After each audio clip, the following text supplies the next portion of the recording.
বাংলাদেশ জামায়াতে ইসলামের আমির ডক্টর শফিকুর রহমান বলেছেন, জামায়াত ক্ষমতায় এলে উত্তরবঙ্গকে কৃষি শিল্পের রাজধানীতে পরিণত করা হবে। নওগাঁ শহরের এটিএম ময়দানে জামায়াতে ইসলামী নির্বাচনী জনসভায় তিনি কথা বলেন।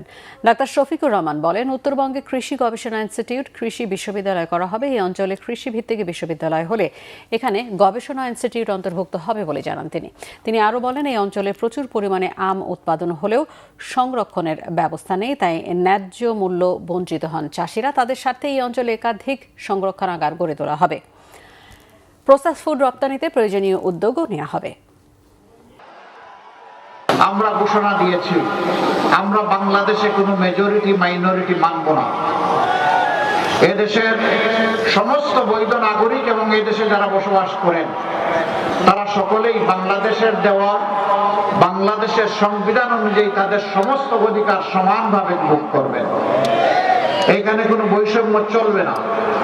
কোনো পরিস্থিতি হলেই এদেশের যারা মুসলমান নন তারা ভয়ের সংস্কৃতিতে থাকবে কেন? ওটাকে আমরা গুঁড়িয়ে একাকার করে দিতে চাই। ও পরিবেশ আমরা রাখবো না। এ দেশ আমাদের সকলের, সবাইকে নিয়েই আমরা দেশ সাজাবো ইনশাআল্লাহ।